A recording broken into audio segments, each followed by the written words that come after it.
আগে যেটা 7 টাকা ছিল এখন সেটা 13 টাকা। আমরা তো আসলে বাড়াই না, এগুলো কোম্পানি থেকে বাড়ে আসতেছে। 90 টাকা মতো বাড়ানো হয়েছে এই ওষুধের দাম। ইনগ্রেডিয়েন্ট বেশি, এইটার দাম তখন 200 টাকা হয়েছে। একটা সুই থেকে শুরু করে ফ্ল্যাট পর্যন্ত গিফট দেয়। এই উপহারটা যদি না নিতেন তাহলে ওষুধের দামটা কতখানি কমানো যেত। এইভাবেই এটাকে প্রমোট করে। এর মধ্যে দাম বাড়েনি। একটা ইঞ্জেকশন হেডেও আমার অনেক 50 টাকা দিয়ে কিনে আনা লাগবে আছে। আমি বাসায় কাজ করি, অনেক কষ্ট করি বাবা। চোখের জলই বলে দেয় কতটা বিধ্বস্ত বানু বেগমের হৃদয়। 16 দিন আগে খাদ্যনালীতে অস্ত্রোপচার করা মেয়ের জন্য গুরুত্বপূর্ণ দুটি ওষুধ কিনতে না পারার কষ্ট নিয়ে দিন পার করা এই মা জানে অভাব কতটা নির্মম। মেয়েকে ভর্তির 3 মাস ধরে সোহরাওয়ার্দী হাসপাতালে মেলেনি প্রয়োজনীয় অন্যান্য সরকারি ওষুধও। না, সরকারি ওষুধ বলে এখানে নাই। ওষুধ আমার ডেলি লাগে মনে করেন 2000, 1500, 1600, 1700 এমন লাগে। কিন্তু আমি হাত পাইতে মানুষের কাছে যে টাকা এনে মাইয়ের পরীক্ষা করে, আমার স্বামী অসাল, সে কাজ করে, আরও কুষ্ঠরও, সেও কোনো কাজ করতে পারে না। আমার সাইডে মাইয়া ছেলে নাই, বাসায় কাজ করি আমি। হাসপাতালের সামনের চিত্র বলে দেয় দেশের রোগাক্রান্ত মানুষের সংখ্যা অনেক। সরকারি চিকিৎসালয়ের বহির্বিভাগে প্রতিদিন শত শত মানুষের ভিড় জমে। বিভিন্ন জেলা থেকে আসা এসব মানুষের সরকারি ওষুধ প্রাপ্তি নিয়ে যেমন ক্ষোভ রয়েছে, তার চেয়েও বেশি ক্ষোভ ওষুধের দাম নিয়ে। ডাক্তার লেখা দেয়, সরকার তো আর আমাকে ওষুধ দেয় না, সরকারি ওষুধ তো আর আমরা পাই না, আমাকে তো কিনেই খাইতে পারি। তখন আমরা কাজ কাম করতে পারলে সে না খাইতে পারি, না করতে পারলে আমাকে বন্ধ। আগে যেটা 7 টাকা ছিল এখন সেটা 13 টাকা 14 টাকা হয়ে গেছে, মানে ডাবল হয়ে গেছে। এটা তো আসলে আমাদের জন্য দুষ্কর, আমরা যারা স্বল্প আয়ে চাকরি করি। প্রয়োজনীয় ওষুধের দাম নিয়ে সাধারণ মানুষের এত ক্ষোভ কেন? আবার প্রতিনিয়ত ওষুধের দাম বৃদ্ধির অভিযোগই বা কেন আসছে? নাকি একরকম মগের মূল্যকে পরিণত হয়েছে ওষুধ শিল্প ঘাটতি? এসব প্রশ্নেরই উত্তর খোঁজার চেষ্টা আমাদের। অনুসন্ধানে দেখা গেছে দেশে ওষুধের দাম বৃদ্ধির নির্দিষ্ট নিয়ম থাকলেও তা মানছেন না অনেক কোম্পানি। এমনকি কিছু ওষুধের দাম বৃদ্ধির খবর জানে না খোদ ওষুধ প্রশাসন। 2024-এর 5 আগস্ট হাসিনা সরকারের বিদায়ের পর অন্তর্বর্তী সরকার কোনো ওষুধের দাম বাড়ানোর অনুমতি না দিলেও দেশের ফার্মেসিগুলোতে মিলল উল্টো চিত্র। কিছু ওষুধের দাম বেড়েছে প্রায় 82% পর্যন্ত। তেমনই একটি ওষুধ আমরা এখানে পেয়েছি, এই যে লরিক্স নামে একটা লোশন, এবং এটি মূলত যে ফোসকা পাঁচড়া এটার জন্যে ব্যবহার করা হয় এই লোশন, এবং এটা বলা হচ্ছে যে এখানে গায়ের রেট রয়েছে আমরা দেখছি 200 টাকা। এখন থেকে প্রায় 2 মাস আগে ওষুধের দাম ছিল 110 টাকা, অর্থাৎ প্রায় 90 টাকা মতো বাড়ানো হয়েছে এই ওষুধের দাম। ঢাকার পাশের আমিনবাজারের এই এলাকায় ওষুধের দোকান রয়েছে প্রায় 100টি। এখানকার অধিকাংশ বিক্রেতা বলছেন, যখন যেসব ওষুধের চাহিদা বেড়ে যায় সেসব ওষুধের দাম তখন হঠাৎ বাড়িয়ে দেয় কোম্পানিগুলো। 8-9 মাসের মধ্যে হয়তো মূল্যগুলো বৃদ্ধি পাইছে না। আমাদের কখনো মূল্য বৃদ্ধির আগে বলেন, আমরা যখন নতুন মাল পাই তখনই মূল্য দেখি বৃদ্ধি। সারা বাংলাদেশে খোঁজ পাসরার খুব ব্যাপক পরিমাণে রোগ ছড়াচ্ছে। অর্থ হাতিয়ে নেওয়ার জন্য কিছু কোম্পানি ওইটার মূল্য বৃদ্ধি করে দিচ্ছে। আমরা তো আসলে বাড়াই না, এগুলো কোম্পানি থেকে বাড়ে আসতেছে, আর বাড়তি দামে আমাদের থেকে নিচ্ছে, আমরা ওই দামে বিক্রি করতেছি। কাল যেটা কিনছেন 110 টাকা, সেটা আজকে 200 টাকা কোম্পানি করে ফেলছে। তাই এটা কি বলবো, এটা কোনো সিস্টেম আছে?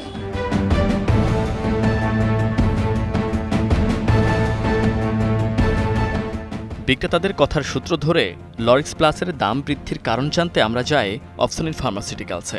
ওষুধটিতে নতুন সক্রিয় উপাদান যুক্ত করার ফলে দাম বেড়েছে বলে দাবি কর্তৃপক্ষের। ডিজিডি এটা অ্যাপ্রুভ করে নাই। পরবর্তীতে আমরা জানতে পারলাম তারা আসলে কোনো প্রাইজই অ্যাপ্রুভ করছে না। নতুন প্রোডাক্ট হিসাবে আমরা সাবমিট করি ডিজিডিএতে যে লরিক্স প্লাসই নাম, কিন্তু এটা হলো এই যে টিটিও সমৃদ্ধ। ইনগ্রেডিয়েন্ট বেশি এবং 10 ml কোয়ান্টিটি বেশি আছে, এইটার দাম তখন 200 টাকা হয়েছে। তবে ওষুধটিতে সক্রিয় উপাদান যুক্ত করার যে চিহ্ন তিনি প্যাকেটে দেখিয়েছেন, বাজারে থাকা ওষুধে তা অনুপস্থিত। আর সক্রিয় উপাদান যুক্ত করার তথ্যটি ঘুরিয়ে তিনি বলেন ওষুধটিতে সহযোগী উপাদান যুক্ত করা হয়েছে।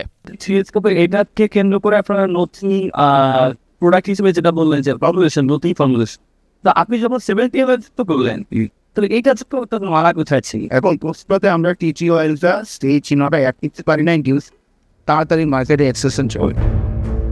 তার দাবি অনুযায়ী ওষুধটি সম্পূর্ণ নতুনভাবে বাজারে এসেছে, যদিও একই নামের এই ওষুধ ইতোমধ্যে বাজারে আছে।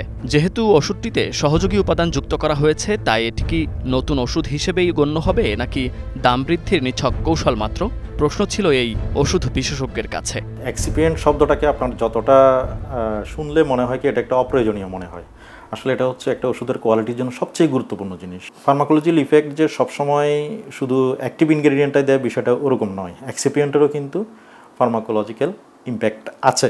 সো প্রোডাক্ট প্রাইসের ক্ষেত্রেও এই এক্সিপিয়েন্টের একটা ইম্প্যাক্ট আপনি পাবেন। ট্রিটমেন্টে যদি এটার বেনিফিট যদি অ্যাড হয় তাহলে স্বাভাবিকভাবে এটাকে একটা নতুন ড্রাগ হতে পারে।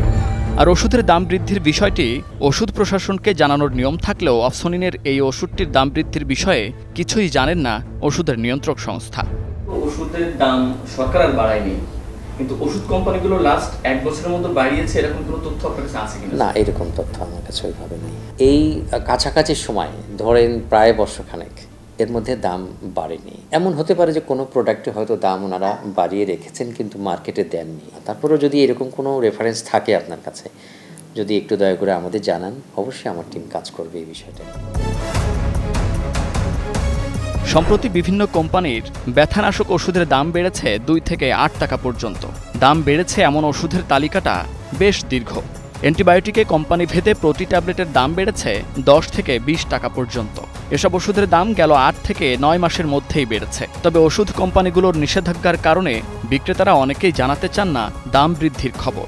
আমার সামনে যে ওষুধগুলো রয়েছে, এই ওষুধগুলো অধিকাংশের দাম বেড়েছে, সবগুলোতে প্রায় 1 থেকে 8 টাকা পর্যন্ত বেড়েছে। আমার হাতে যে ওষুধটি রয়েছে টোরাক্স, এই ওষুধটি মূলত ব্যথানাশক হিসেবে ব্যবহার করা হয় এবং এর প্রতিটি ট্যাবলেটে এখন বেড়েছে 8 টাকা পর্যন্ত।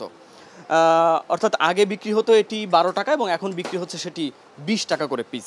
এবং এখানে অন্য যে ওষুধগুলো রয়েছে, এই ওষুধগুলোও বেশ 1 থেকে 8 টাকা 10 টাকা পর্যন্ত বেড়েছে। বিক্রেতাদের দেয়া তথ্য বিশ্লেষণে যেসব ফার্মা কোম্পানির ওষুধের দাম বেশি বেড়েছে তাদের সাথে যোগাযোগের চেষ্টা করি আমরা।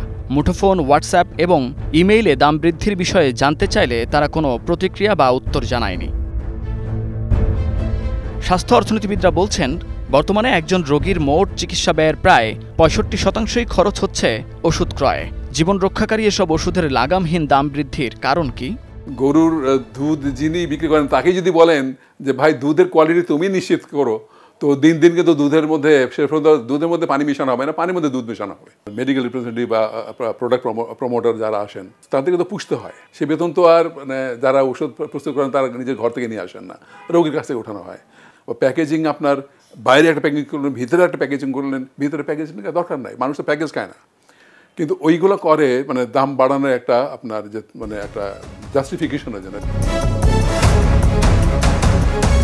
তার কথার সূত্র ধরে বিভিন্ন হাসপাতালের সামনে দেখা যায় ওষুধ কোম্পানির বিপণন কর্মকর্তাদের আনাগোনা চোখে পড়ার মতো। চিকিৎসকদের জন্য বিভিন্ন উপহার সামগ্রী নিয়ে সকাল থেকেই ভিড় জমান তারা। তবে উপহারের বিষয়ে মুখ খুলতে মানা। কোম্পানি হিসাবে, তারপর ডক্টর হিসেবে, সব ডক্টর তো একরকম না। কোম্পানিতে বাজেট থাকে, তো এখানে একটা সায়েন্টিফিক সেমিনার হলো, আমরা স্পন্সর করলাম, এটা আমাদের লাভের জন্যই করি। এমন অবস্থায় নিজের পরিচয় গোপন রাখার শর্তে কথা বলতে রাজি হন একজন। সবই দেয়, একটা সুই থেকে শুরু করে ফ্ল্যাট পর্যন্ত গিফট দেয়, বাংলাদেশে যেটা সবচেয়ে, তারপর বিদেশের ট্যুর, গাড়ি থাকে, একটা ডাক্তারকে বাড়ি পর্যন্ত করে দিছে এবং এটা ওপেন সিক্রেট, সবাই জানে, কিন্তু আসলে এটা বলার কেউ নাই, এটা যে বলতে যাবে তারই সর্বনাশ।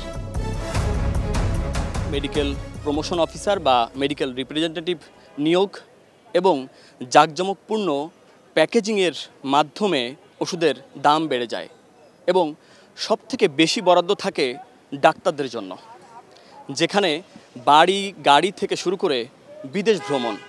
কোম্পানিগুলো এর জন্য প্রতি বছর খরচ করে কোটি কোটি টাকা।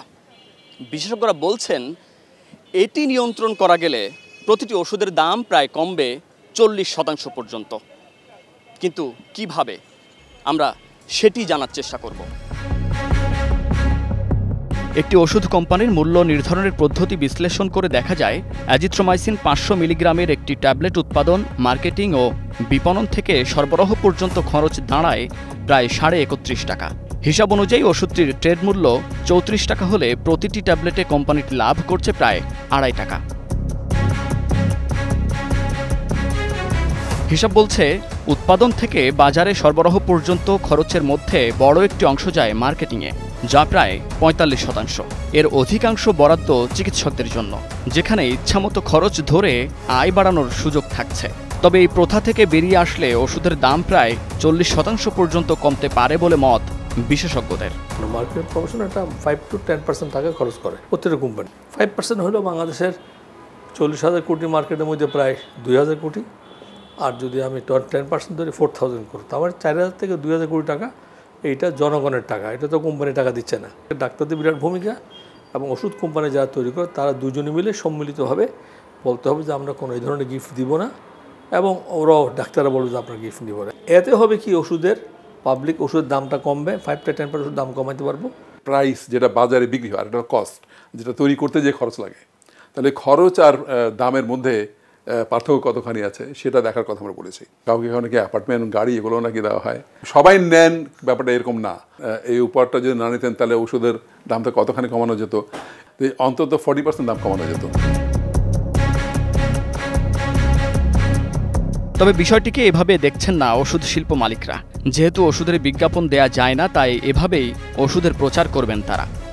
ওষুধ কোম্পানিগুলো ডাক্তারদের জন্য সুভেনিয়র বিভিন্ন যে গিফট দিয়ে থাকে, সেগুলোর কারণে তো ওষুধের দাম বেড়ে যায়। এগুলো ফার্মাসিউটিক্যাল কোম্পানিগুলো কেন করে থাকে? ঔষধ যেহেতু বিজ্ঞান ভিত্তিক পণ্য, প্রতিনিয়ত এটা ডক্টরকে এডুকেট করার প্রয়োজন আছে। একজন 40 বছর আগে পাশ করা একজন ডক্টরের কাছে আপনার সম্প্রতিকালের যে মেডিকেল ইনফরমেশনগুলো, এগুলো কে প্রোভাইড করবে? এগুলো মেডিকেল ইনফরমেশনটা প্রোভাইড করে। আপনি যেহেতু টিভি বিজ্ঞাপন দিতে পারছেন না, নিউজ পেপারে বিজ্ঞাপন দিতে পারছেন না, তো একটা পেপার ওয়েটের উপরে একটা প্রোডাক্টের ব্র্যান্ড নাম লেখা থাকবে, এটাই স্বাভাবিক। এটা এইভাবেই এটাকে প্রমোট করে। ওষুধ প্রশাসন অধিদপ্তর সূত্রে জানা গেছে দেশে প্রায় 1,500-এরও বেশি ধরনের ওষুধ আছে। সেক্ষেত্রে বিভিন্ন কোম্পানির 27,000-এরও বেশি ব্র্যান্ডের ওষুধ বাজারজাত হয়। এর মধ্যে মাত্র 117টি অত্যাবশ্যকীয় ওষুধের দাম নিয়ন্ত্রণ করতে পারত সরকার। সম্প্রতি হাইকোর্টের রায় অনুযায়ী এখন 739টি ওষুধের দাম নিয়ন্ত্রণের ক্ষমতা ওষুধ প্রশাসনের হাতে। তবে এর বাস্তবায়ন নিয়ে শঙ্কা বিশেষজ্ঞদের। 117টা ড্রাগ যেগুলো তখন এসেনশিয়াল লিস্ট করছিলাম, একটা কন্ডিশন যত মনে আছে 40% তারা তৈরি করতে হবে, যাতে করে ওই এসেনশিয়াল ড্রাগের শর্টেজ বাজারে না হয়। কিন্তু পরবর্তী পর্যায়ে মনে হয় এটা খুব বেশি মনিটরিং করতে পারছে। এসেনশিয়াল ড্রাগ কোম্পানি লিমিটেড সরকারি ওন, এটা মাত্র 500 কোটি ওষুধ, 500 কোটি ওষুধ। বাংলাদেশ ওষুধ বাজার হচ্ছে 40,000 কোটি টাকা। সেই ওষুধগুলি রুগী না পায় এগুলো বাজারে বিক্রি করে দেয়, তাহলে এইটা কোনো লাভ হলো না। গভর্নমেন্ট যে ওষুধ দিতে চায় সেটাকে ইনস্যুর করতে হবে। অত্যাবশ্যকীয় ওষুধের বাইরে কোনো ওষুধের দাম নিয়ন্ত্রণ করতে পারে না ওষুধ প্রশাসন। তবে বাজারে ওষুধের দাম বৃদ্ধির ক্ষেত্রে কোনো অনিয়ম পেলে ব্যবস্থা নেওয়ার কথা জানান এই কর্মকর্তা। সরাসরি কে উপঢৌকন দিল বা কাকে কিভাবে, এটা আসলে আমাদের বলার সুযোগটা কম। তবে জনসচেতনতা বাড়িয়ে এই তিক্ততা জায়গা থেকে আমরা ফিরে আসতে পারি। এটা নিয়ে ইন্ডাস্ট্রিও কাজ করছে, ডাক্তারদেরও এগিয়ে আসতে হবে, এবং সর্বোপরি পাবলিক যদি একটু অ্যাওয়ার আপ হয় তাহলে মনে হয় এই ইরিটেশনটা থাকবে না। অন্যায়ভাবে কোনো খরচ না থাকে, খরচটা কমে আসে, তাহলে নিঃসন্দেহে দাম কমবে এবং মানুষ উপকৃত হবে। দেশে প্রায় 250-এর বেশি ওষুধ কোম্পানির মধ্যে নিয়মিত উৎপাদনকারীদের অধিকাংশই লাভে রয়েছে। তবে এত সব কোম্পানির ভিড়ে যখন ওষুধের দাম নিয়ন্ত্রণে সরকার অনেকটাই ব্যর্থ, তখন বানু বেগমের মতো নিম্ন আয়ের মানুষগুলো বছরের পর বছর এক প্রকার জিম্মি থাকছে ওষুধ কোম্পানির কাছে। Munnaf Rashid, star news, Dhaka.